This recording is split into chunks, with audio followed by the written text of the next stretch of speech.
Magandang araw po, welcome po sa aking channel, Noob9 TV. Patalasasan po, meron po ba kayong mga properties na napapabayaan or non-performing assets? Plan nyo ibenta, pero wala kayong oras sa pagbenta nito.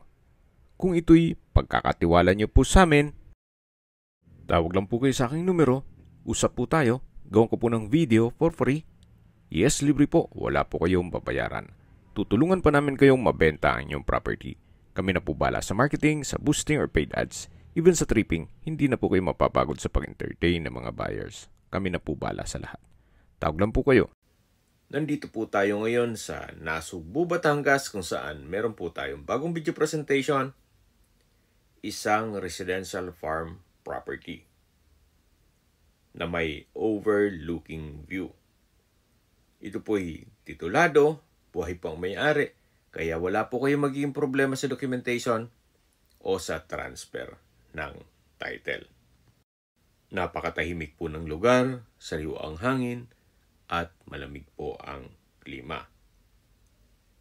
Ito po ay along main road na two-way cemented barangay road.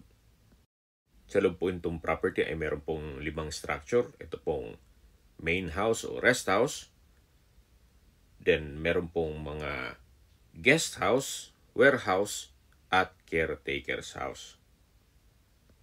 Meron din pong game farm, pero wala na pong mga manok. Pero usable naman po yung mga bahay ng manok. At sa dulo po nitong property ay meron pong ilat o dry creek. Ito pong rest house ay sa baba lang natin mapapasok gawa ng hindi po available yung susi para mabuksan yung mga kwarto. Pero babalikan po natin ito para may present ko sa inyo itong buong rest house. So ngayon po, pasensya nyo na kung hanggang dito lang tayo muna sa baba nito. Ito po ay well-maintained kaya wala na rin kayong ipapagawa dito. Anytime po once na ma-acquire nyo, ay pwede nyo na pong lipatan kaagad. Ito po yung ground floor, kung saan ito'y open concept lang, walang partitions. Meron po itong mga glass walls, tile flooring, maayos ang pintura ng ceiling at wall. At tungkol naman po sa mga furnishings o mga kagamitan, siguro pag-usapan nyo na lang ni owner.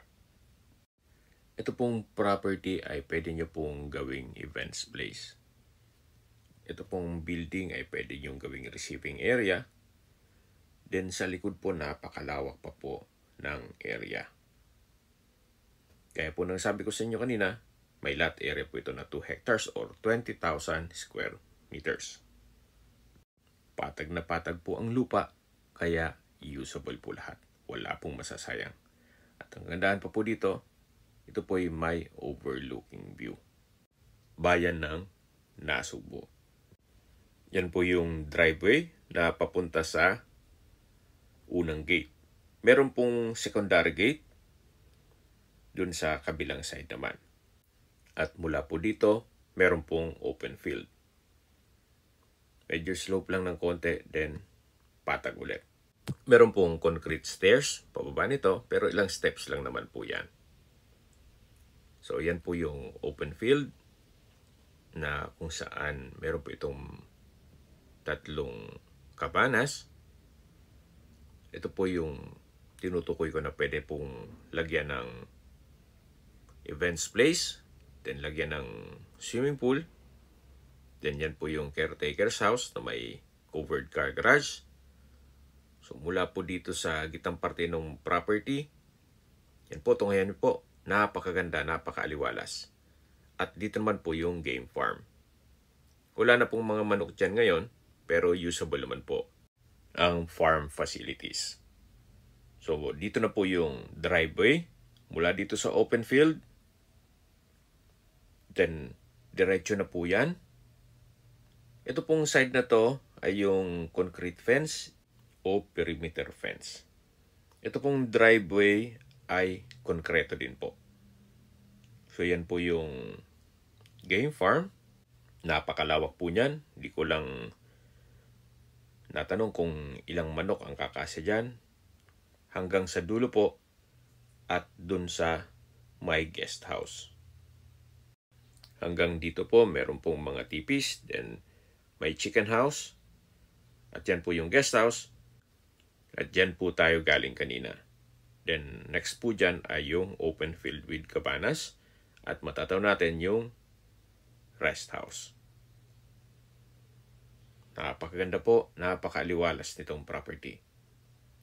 So ito po yung guest house. Ganun pa rin po, hindi natin mapasok yung loob nito. Gawa ng hindi po available yung susi. Pero meron po itong view deck. Mamaya po akyat tayo. So meron po itong 360 degrees view. May glass walls and windows na may security grill. Itong main door ay meron pong aluminum screen door. May wall lamp sa paligid nito. At naka-tile flooring na rin po yan. Matatanaw po dito yung perimeter fence. Hanggang dun po yan sa taas, sa may main gate. Ito po yung pangalawang guest house. Then, yan po yung warehouse at yung chicken house. Meron din pong covered car park o garahe. Hanggang dito po yung driveway. Napakalawak pa po hanggang sa dulo yan, na kung saan meron pong dry creek o ilat.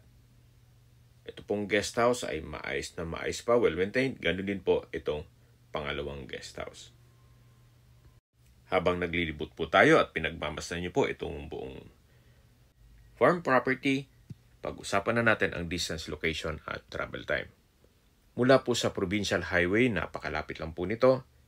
4 kilometers lang po ang distance at ang travel time is 7 minutes. Kaya accessible din po ito ng public transportation. Mula naman po sa bayan ng Nasugbo, ang distance is 10 kilometers at ang travel time is 18 minutes. Kompleto na po doon gaya ng public market, groceries, convenience store, remittance center, banks, schools, church, at hospital. Yan po yung lagi kong binabanggit sa aking video na dapat yung i-consider sa paghanap ng property, yung meron pong malapit na hospital. Hindi ko naman po sinasabing sakitin kayo. Yan naman po for emergency purpose lang naman.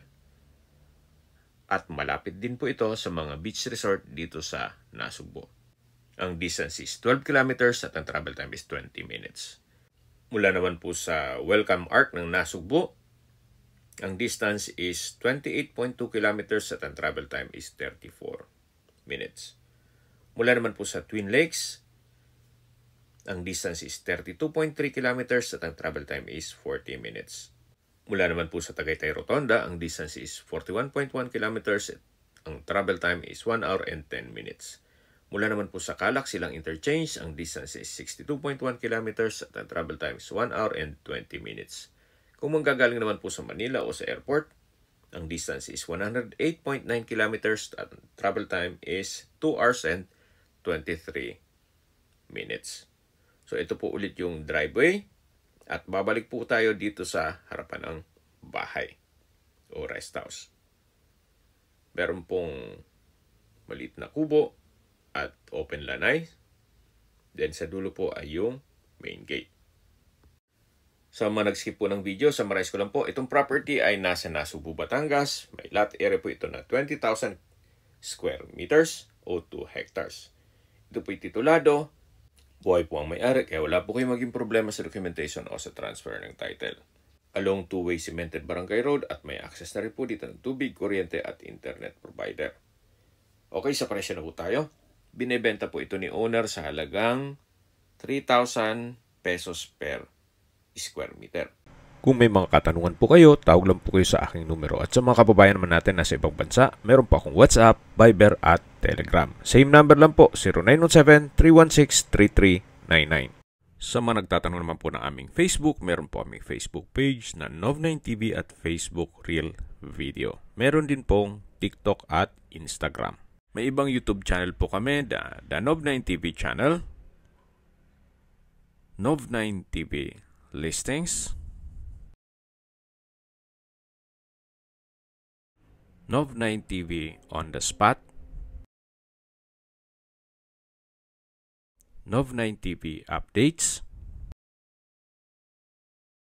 at Nov9 TV house rental.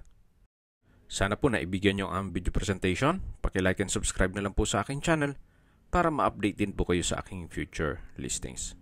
Kung sakali po hanap nyo yung mas malaking sukat ng lupa, meron din po kami ibang listings na pwede nyong pagpilian. Huwag po kayong mag-atubiling tumawag sa amin. Then, let us know your budget para malaman namin kung anong property pwede naming ilog sa inyo. Sa lahat pong viewers, subscriber at nagtiwala po sa amin, salamat po sa suporta. Ingat po kayo lagi at yung pamilya. Maraming salamat po.